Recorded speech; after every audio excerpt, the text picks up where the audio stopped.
할렐루야. 이제 벌써 3월이 되었습니다. 오늘은 3월 2일 월요일입니다. 오늘도 말씀 앞에 나오신 여러분들을 주님의 이름으로 축복하고 오늘도 말씀을 통해 허락하시는 하나님의 은혜와 평강이 여러분들의 삶 가운데 충만하기를 기도하겠습니다. 오늘 우리에게 주시는 하나님의 말씀은 마태복음 19장 13절부터 22절까지의 말씀입니다. 마태복음 19장 13절부터 22절까지의 말씀 우리 함께 보도록 하겠습니다. 예수님의 인기는 시간이 갈수록 높아졌습니다. 예수님을 따르는 사람들의 수는 매일매일 늘어나기 시작했고요.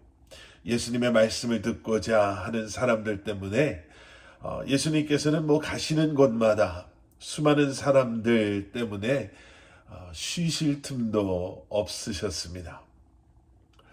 부모들의 마음은 다 똑같은 것 같습니다.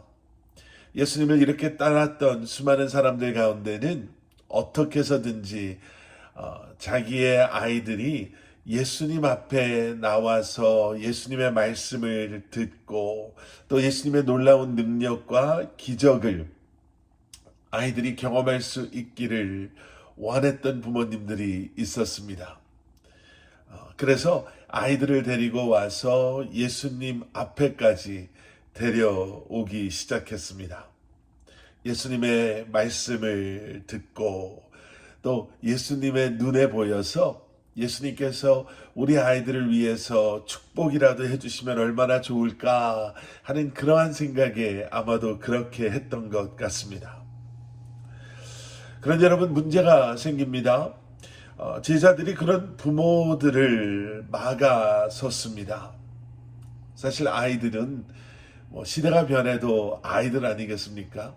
예수님 앞에서 몇 시간씩 예수님이 말씀을 전하시고 또 예수님의 행하시는 그러한 기적과 능력을 아이들이 조용히 앉아서 보고만 있지는 않았을 것 같습니다. 제자들 눈에 아이들이 방해가 되는 것처럼 보이고 아이들 때문에 오히려 사람들이 방해를 받는 것 같아서 아이들을 데리고 오는 부모들을 막아선 것이죠. 사실 그 당시에 아이들은 그렇게 중요하게 여겨지지도 또 귀하게 여겨지지도 않았던 그러한 존재들이었거든요. 그런데 예수님께서 아이들이 앞으로 나오는 것을 막는 제자들을 향해서 이렇게 말씀하셨습니다. 오늘 본문 14절 말씀, 어린아이들을 내게 오게 하라. 그들을 막지 말라. 하늘나라는 이런 어린아이 같은 사람들의 것이다. 예수님께서는 이미 여러 차례 아이들에 대해서 말씀하셨죠.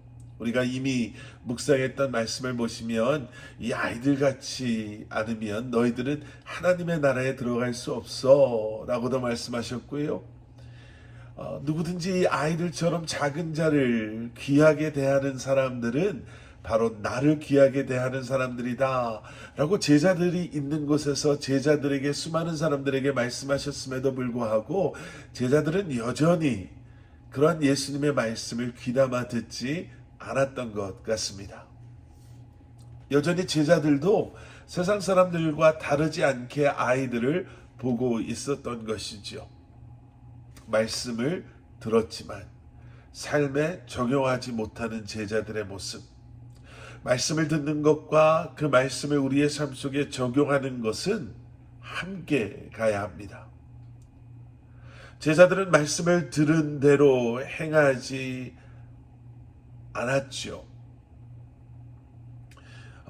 그저 그동안 그들이 해왔던 대로 행동했습니다. 그런 제자들에게 예수님께서 그렇게 아이들을 막지 말아라 라고 말씀하신 거예요. 그리고 아이들에게 안수를 해주시고 그곳을 떠나십니다. 여러분, 말씀드렸었죠. 지금 마태복음 18장과 19장의 말씀은 교회의 공동체, 교회 공동체에 대한 말씀을 예수님께서 하고 계시는 것입니다. 그리고 오늘 우리가 이 말씀을 통해서 알게 되는 교회 공동체의 모습은 교회란 곳은 모든 사람들을 소중히 여길 수 있는 곳, 모든 사람들을 존중해 주는 그러한 곳이어야 합니다. 라는 것이죠. 사회에서 무시받고 또 사회에서 인정받지 못하는 사람이라 할지라도 교회에서만큼은 존중받고 또 그들이 얼마나 소중한 존재인가를 그들이 느낄 수 있어야 합니다. 자, 그리고 나서 또 다른 사건 하나가 기록되어져 있습니다. 한 청년이 예수님을 찾아오지요. 그리고 예수님에게 질문을 합니다. 16절, 선생님, 제가 영생을 얻으려면 어떤 선한 일을 해야 합니까? 영생을 얻기 위해서 내가 해야 하는 것이 무엇입니까? 라고 질문을 해요. 이에 대해서 예수님께서 이렇게 답하십니다. 왜 너는 선한 일을 내게 묻느냐? 선하신 분은 오직 한 분이시다. 내가 생명에 들어가려면 계명을 지켜라. 예수님께서는 먼저 선한 일과 선한 분에 대해서 말씀을 하십니다.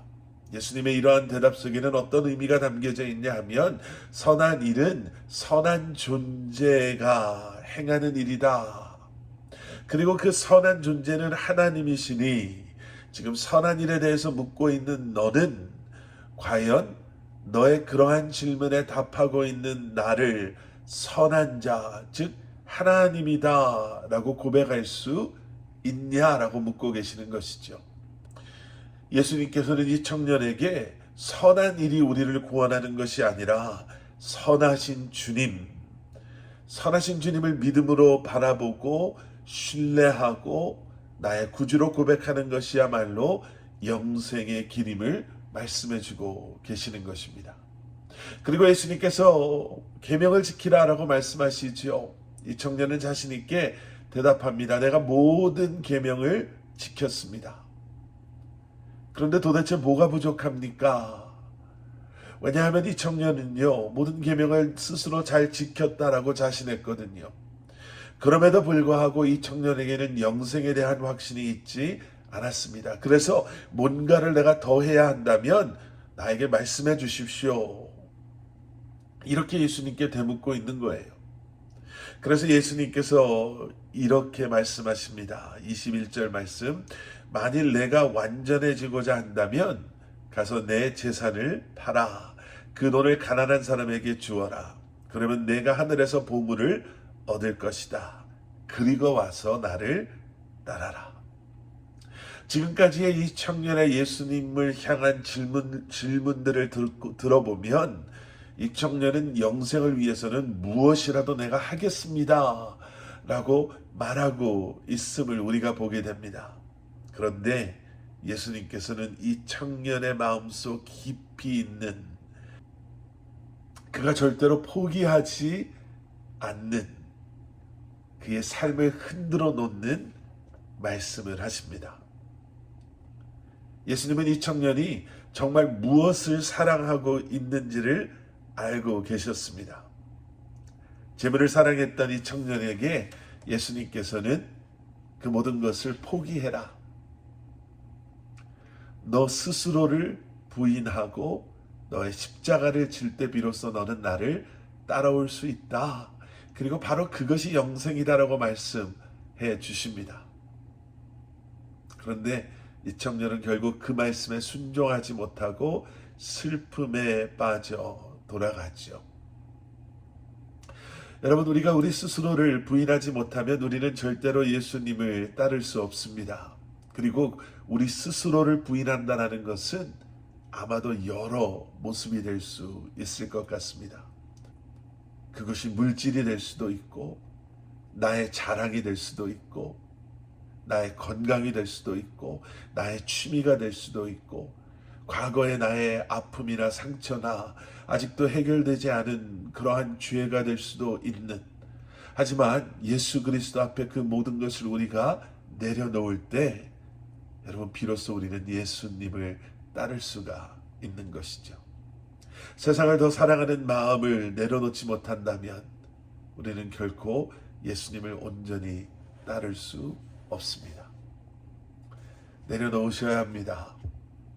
주님 앞에 내려놓으실 때, 주님 앞에 모든 것을 surrender 할 때, 우리는 그 안에서 참 자유를, 참된 생명을 누릴 수 있게 되는 줄 믿습니다. 함께 기도하시겠습니다. 사랑의 아버지 하나님, 주님의 사랑으로 모든 사람들을 사랑할 수 있는 마음을 우리에게 주시고, 세상의 눈으로 서로를 판단하고 그리고 그렇게 서로를 대하는 것이 아니라 주님, 다시 한번 주님의 사랑으로 서로를 덮어주고 섬길 수 있는 저희들이 되게 하여 주시옵소서. 오늘도 우리가 그렇게 소중하게 여기는 세상의 것들이 우리 안에 남아있다면 모든 것을 내려놓게 하시고, 주님, 다시 한번 우리 스스로를 부인함으로 말씀하신 그 십자가를 지고 주님을 따라 나서는 우리 사랑하는 성도님들 되게 하여 주시옵소서. 예수 그리스도 이름 받들어 간절히 기도드렸사옵나이다. 아멘.